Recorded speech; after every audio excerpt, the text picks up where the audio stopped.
विवेकवान वही है जो डोरी को पकड़ ले, पतंग के पकड़ने के चक्कर में डोरी ना छोड़ दे। कभी पतंग हाथ आने वाली नहीं। नाम डोरी है, पतंग प्रियालाल है। पतंगो यथा त्वाम अनुभ्राम्य माणा।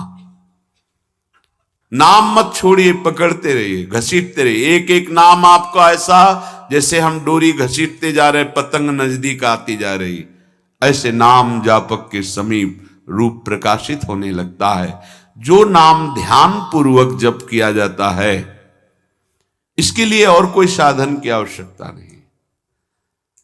देखो, अगर आप विद्वान शास्त्र पद्धतियों को जानने वाले जनों का संग करोगे तो ऐसे शब्द बोले जाते हैं। माना कि नाम की महिमा है। हम ये भी जानते हैं कि नाम की महिमा में अगर जरा भी बात करें तो अर्थवाद नामापराध लगता है। ये हम बहुत विद्वानों की बात करें, पर भाई शास्त्र भी तो आज्ञा करता है, शास्त्र विधि का पालन भी तो करना है। ऐसा थोड़ी है कि आप नाम के बल पर शास्त्र विधि का त्याग कर दें। और हम जहां से बात कर रहे हैं ना, बोले कहां से बोल रहे हो? बोले वृंदावन से बोल रहे हैं। क्या बोल रहे हो? विधि निषेध नहीं दास, अनन्य उत्कट व्रतधारी। हम उन आचार्य की शरणागति के बल पर बोल रहे जो शास्त्र विधि निषेध के दास नहीं है। करनी अकरनी दो विधि भूले, विधि निषेध सब रहे धरे। नर हरिदास ते भय बावरे, जे आह प्रेम प्रवाह परे। तो सुने न काहू की कही, काहे न अपनी बात। नारायण वा रूप में मगन रहे दिन रात। ना काहू सो बोलिबो, ना कोई व्यवहार। बस अपनी कुंवरी किशोरी को जियत निहारी निहार। कुछ नहीं चाहिए। ऐसे उपासक के सामने मोक्ष पदवियां सिद्धियां हाथ जोड़े खड़ी रहती हैं, पर उसको चाहिए ही नहीं। जब तक चाह है तो पकड़ में नहीं आएंगी, और जब चाह मिट गई तो सब घेर लेते हैं अपने आप। सारा वैभव रिद्धियां सिद्धियां सब।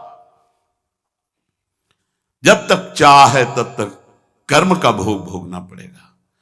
अचाह हो गए तो अब भगवत विधान लागू हो जाता है। अचाह महापुरुष के ऊपर प्रारब्ध नहीं, भगवत विधान लागू होता है। जिसको इस बात पर विश्वास नहीं वो प्रवृत्ति में फंस जाएगा।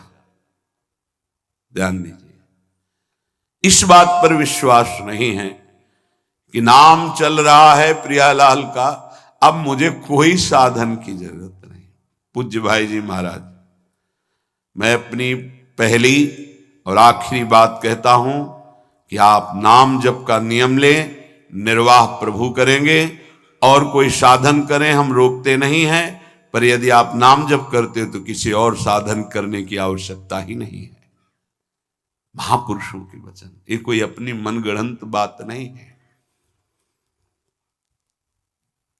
भगवान ने अपने को सहज में प्राप्ति करने का उपाय अपने श्रीमुख से बताया। अनन्य चेता सततम यो माम स्मरति नित्य सहा, तस्याहम सुलभा पार्थे नित्य युक्त योगिना। जो पुरुष, जो उपासक अनन्य चित्त से मेरा स्मरण करता है, मैं उसके लिए सहज हो जाता हूं, सहज प्राप्त हो जाता हूं। जिनको लगता है भगवत प्राप्ति बहुत कठिन है, अरे ये तो कहीं ब्रह्म ऋषियों को मिलते हैं, नहीं नहीं, ये इतने कृपालु हैं कि बिल्कुल सहज हैं। जो सहज हो जाए तो बहुत जल्दी मिल जाए। कहीं गाय चराने वाले को मिल जाते हैं, कहीं एकदम भोले भाले जिनको ज्ञान ही नहीं है उनको भी मिल जाते हैं। एक बहुत ही भोला नवयुवक था, अढ़ैया नाम था उसका। अढ़ाई कहते हैं 2.5 किलो को।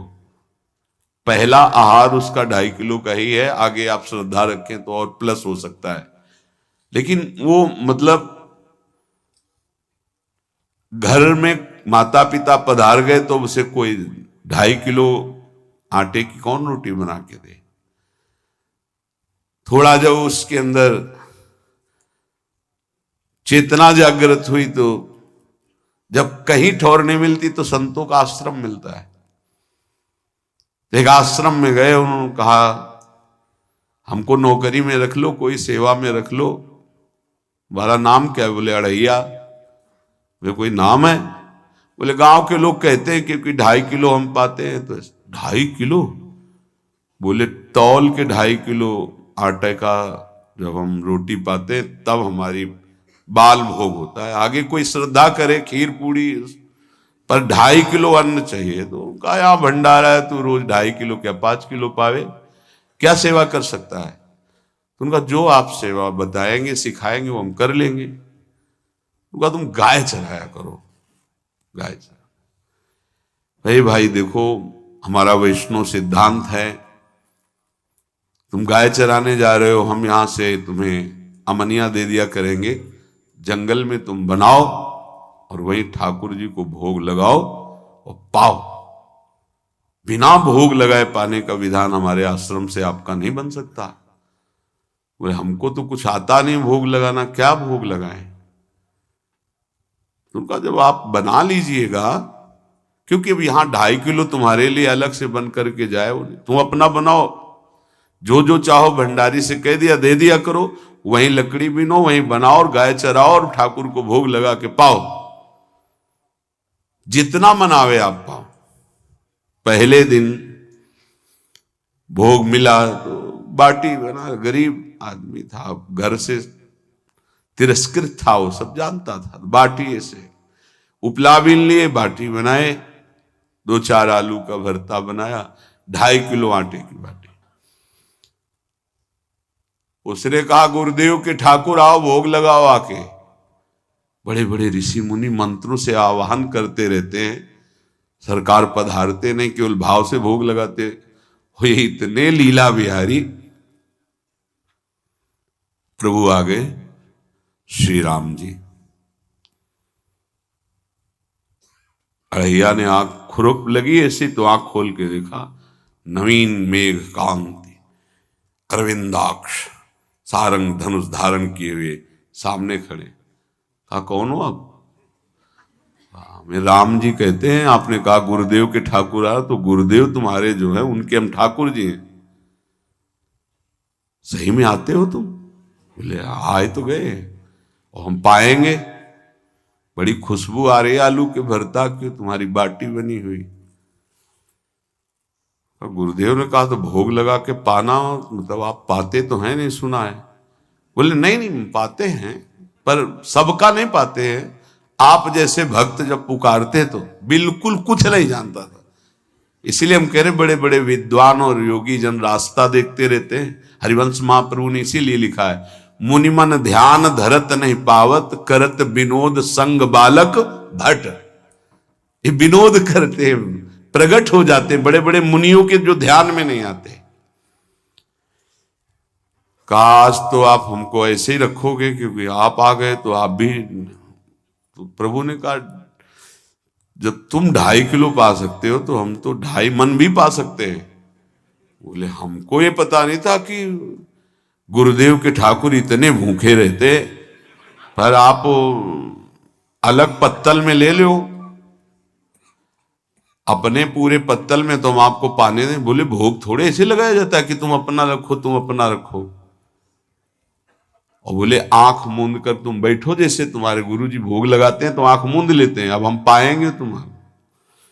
तो आंख मूंद लिया, चलो भाई पाओ। सोचा एक आध बाटी पा लेंगे, बीच बीच में खोल के देखता जाता, भगवान सब चाट गए।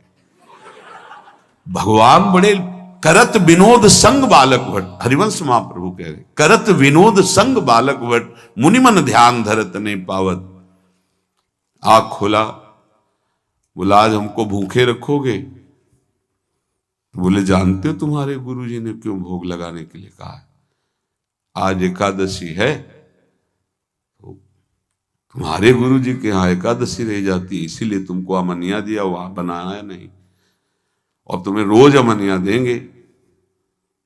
तुम रोज आओगे हम बुलाएंगे तो? अब आप बुलाओगे रोज तो आएंगे नहीं, हम रोज रोज आएंगे। बोले तो ठीक है, अगली बार से। बोले गुरुजी आपके ठाकुर जी आए थे, हमारी सारी बाटी खा गए, 5 किलो आज से हम ले जाएंगे, 2.5 किलो आपके ठाकुर जी के लिए, 2.5 किलो अपने लिए। बहुत हंसी आई कि वहां कुंतलों का सब भंडारिस का देखो, पूछने की जरूरत नहीं, जितना कह दे दो। 5 किलो के हिसाब से आटा के अनुसार भरता बनाने के लिए आलू वगैरह से सुबह से गाय लेके निकल जाता, जंगल में छोड़ दिए, उपला में ने आग लगाई, बनाया, वो गोले गोले रख करके, उसमें कोई समय तो लगता नहीं। आग पकी हो तो बहुत सुंदर बाटी बनती। बाटी बनाया, भुरता बना के, पत्तल बड़े बड़े जंगल के से, कहा गुरुदेव के ठाकुर पधारो। तो आंख खोल के देखा साथ में सिया जी। उसने कहा ये कौन है? बोले हमारी अर्धांगिनी है। तो कल क्यों नहीं बताया था आपने कि अर्धांगिनी भी है? ये भी पाती है? बोले हमारे जैसा है। जानकी जी बैठ गई, राम जी बैठ गए, बड़ा सकुच में, पर जानकी जी इतनी करुणा वात्सल्य बरस रही थी कि वो कुछ बोल नहीं पाया, बस देखा, ऐसे कहा पाओ गुरुदेव के ठाकुर। प्रभु आराम से, सिया जो खूब स्वाद बखान बखान करके पाए, वो आंख खोल कर देखता आज भी हम 2.5 किलो अपने लिए लाए थे, लेकिन ये दोनों पा गए। गुरुदेव 7.5 किलो। बोले क्यों? आपके ठाकुर की पत्नी भी है ना?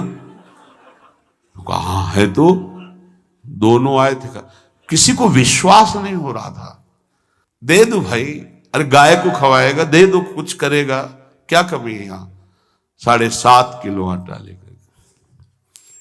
अब तो समय लगा, 3 बजे तक बाटी बन के तैयार हुई पत्तल में से। गुरुदेव के ठाकुर पधारो, बस उसको बुलाना होता था कि विनोदी प्रभु, साथ में लखन जी, राम जी, सिया जी, लखन। ऐसे देखा, ये कौन है? बोले छोटे भाई। आपके भाई भी है? हाँ है। पहले अब परिवार में कितने लोग हो आप? पहले बता देते तो हम वो सब आ जाते हैं। लक्ष्मण जी से कहा बहुत सरल भगत है, नाराज मत होना, चुपचाप पा लो। तीनों बैठे, सब पा गए। फिर बेचारा ऐसे ही रह गया। जब वो चले गए तो पत्तलों में जो किनका रहता था, वो एक अद्भुत आनंद। अगले दिन गया, बोले गुरुजी 10 किलो आटा चाहिए। वो कहा 10 किलो क्यों? बोले आपके ठाकुर जी भी आते हैं, उनके ठाकुरायन भी आते हैं, उनके परिवार के भाई भी आते हैं, गोरे गोरे थे वो। यार कैसे, इसको कैसे अनुभव हो सकता है सिया राम लखन जी का? बहुत हट किया, 10 किलो आटा लिया, पहुंच गए, बनाया, 4 बज गए, रखा। उस मन में सोच रहा था आपकी संख्या ना बढ़ जाए। कहा गुरुदेव के ठाकुर पधारो। विशाल गदा भयंकर स्वरूप हनुमान जी महाराज। आंख खोला तो 3 स्वरूप में प्रभु खड़े हुए थे, सिया राम लखन, हनुमान जी चरणों में बैठे। पूछा ये कौन है? तो कहा ये हमारे प्रिय सेवक हैं हनुमान जी। एक बार आप अपने पूरे परिवार का, अपने सेवकों का वो आप पर्चा बना के मैं दे दो, गुरु जी को दे देंगे जाके। हर बार एक बढ़ जाता है तो भगवान मुस्कुराए, हनुमान जी इसका कुछ बोलना मत, बहुत निराला भगत है। बोले पाओ प्रभु। तो पहले सिया राम जी पाए, फिर जो प्रसाद लक्ष्मण जी पाए, फिर हनुमान जी पाए। हनुमान जी सब पूरा बहुत निर्मल भाव से बनाया हुआ और निर्मल भोला भक्त पा गए। अगली बार कहा गुरुदेव 5 किलो एक्स्ट्रा में रख दो, 1 नंबर बढ़ता जाता है। आपके पहले ठाकुर जी आए, फिर ठाकुरायन जी आए, फिर उनके भाई आए, फिर इस बार तो बहुत भयानक रूप, गदा लिए हुए, लाल अरुण वर्ण शरीर का प्रकट हो रहा है। जिधर देखो कंचन वर्ण की कांति, मुख में अरुण वर्ण की कांति। हमने पूछा आपके ठाकुर जी से, तो उन्होंने कहा कि वो सेवक हैं। उनको रोमांच हो रहा था कि क्या सही भगवान करुणा करके इसको दर्शन देते हैं। अब अगली बार अगर ये बात करेगा कि तो फिर अब हम इसकी परीक्षा लेंगे। ले गया एक्स्ट्रा में, बनाया सब। आओ गुरुदेव, अब तो पता था कोई आने वाला नहीं। गुरुदेव के ठाकुर 2 संख्या बढ़ गई। आंख खोल के देखा, कहा ये कौन है? तो कहा ये हमारे और भाई हैं, इनका नाम भरत है, इनका नाम शत्रुघ्न है। पहले महाराज बता देते ना कि आपके और भाई हैं, हमने कहा था, आपसे प्रार्थना की थी। पाओ बचे नहीं ना, वो 2 संख्या ज्यादा हो। अगली बार गुरुदेव से कहा कि गुरुदेव 20 किलो वाली बोरी में भर दीजिए, अब हम दिन भर बनाएंगे क्योंकि आपके इतने ठाकुर हैं। आज गया लेकर सब ऐसे रख करके पत्तल डाल दिया, कहा गुरुदेव के ठाकुर पधारो, बिल्कुल नहीं बनाया। आ गए प्रभु, कहा कहां यार, तो खुशबू भी नहीं आ रही, ना बाटी की ना भरता की। बोले प्रभु आपके साथ पत्नी है ना, अब सेवक भी है, इतने दिन से तो हमारे हाथ का पाए, आज हम पाना चाहते हैं, आप बनाओ अपने रुचि का बनाओ और पाओ। प्रभु ने सिया जी की तरफ देखा कि अलवेला वक्त। सिया जी ने कहा अनंत सामर्थ्यशाली शक्तियों की स्वामिनी। बोले प्रभु देखो हमने ना उपला बिना ना लकड़ी, आपके सेवक है ना, इनसे बोलो। तो हनुमान जी से कहा कि आप उपला और लकड़ी इकट्ठा करो, भाई आदेश है भगत का। लक्ष्मण जी चूल्हा जला रहे हैं, व्यवस्था आग की, और सियाजू के आंखों में आंसू भी आ रहे, धुआं भी लग रहा है, पर बना रहे। उसने कहा बनाओ, हम गाय एकत्रित करके आ रहे हैं, और भागा। वो आश्रम में गया, बोले गुरुदेव आज पूरे परिवार सहित हमने फंसा लिया है आपके ठाकुर को। तो उनका क्या फंसा लिया है? बोले बड़े ठाकुर, छोटे ठाकुर, सेवक, उनकी पत्नी और 2 भाई उनके, पूरा परिकर, सब बना रहे रोटी बाटी सब। महाराज आप चलो, आपको शंका होती थी आज उनके हाथ कपाएंगे। तो उनको लगा कि पागल आदमी, राम जी, लखन जी, भरत, शत्रुघ्न, सिया जी, हनुमान जी, ये बड़े बड़े योगियों के ध्यान में आने वाले नहीं, ये कैसे एक गंवार आदमी जिसको कभी कोई नाम जपना नहीं आया, कोई ग्रंथ नहीं आया, उसके सामने। पर भगवान की दयालुता पर संशय नहीं करना चाहिए। चल के देखते हैं।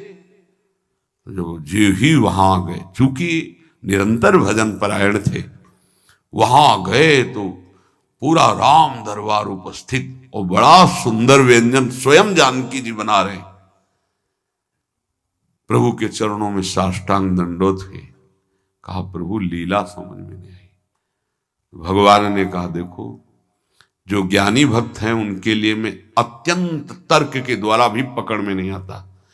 जो विद्वान हैं उनकी विद्वता मुझे छू नहीं सकती, लेकिन जो दीन हैं और भोले हैं उनके सामने मैं अपने इस दिव्यता, इस महानता को देखो। तुम्हारे इस भक्त की आज्ञा पर हमारा पूरा परिकर लगा हुआ है सेवा में। ठाकुर जी की कृपा से जो गुरुदेव का प्रताप, जो ऐसा सौभाग्य मिला, परोसने में दोनों गुरु और शिष्य, पाने में प्रभु।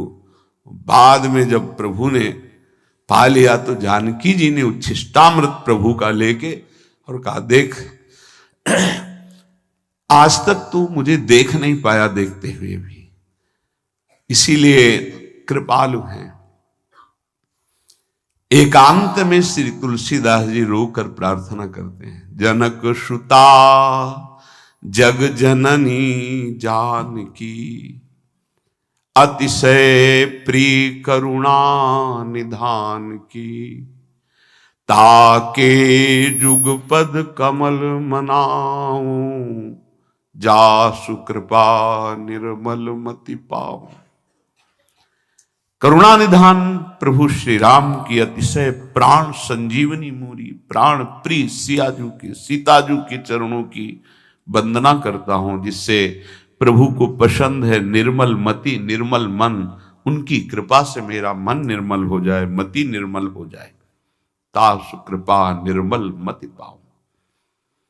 जीव ही जानकी जी ने अपने कर कमल से उस बालक को पवाया, अढ़ैया को, त्रिगुण माया का मल नष्ट हुआ। ओ जी सच्चिदानंद प्रभु का साक्षात्कार निहाल हो गया।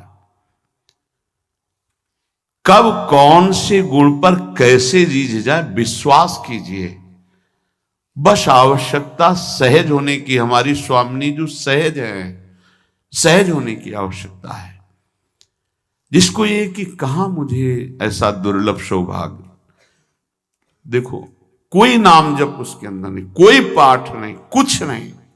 गुरुदेव ने कहा कि भोग लगा के पाना है, भगवत साक्षात्कार हो गया। विश्वास रखना चाहिए कि प्रभु हमें प्रतिपल देख रहे हैं, हमारे साथ हैं। सच्चिदानंद स्वरूप अपने आराध्य देव का निरंतर भजन और ध्यान पूर्वक भजन, ये दो बातें कह रहे हैं, भजन और ध्यान पूर्वक भजन। पहले भजन करने की क्रिया होती है, फिर भजन में थोड़ी रुचि होती है, फिर ध्यान पूर्वक भजन होता है। ध्यान पूर्वक भजन, चल रहे हैं, बैठे हैं, चेष्टा रहित हैं या चेष्टा युक्त हैं, हर समय वही नाम अक्षर मात्रा सहित एक एक शब्द गूंज रहा है, उसी में प्रियालाल का रूप झलक रहा है। अब हृदय में ध्यान है, मुख में नाम है, मंत्र है, इससे बढ़कर जीवन क्या। विश्वास भक्त को ही होता है, अन्य को हो ही नहीं सकता।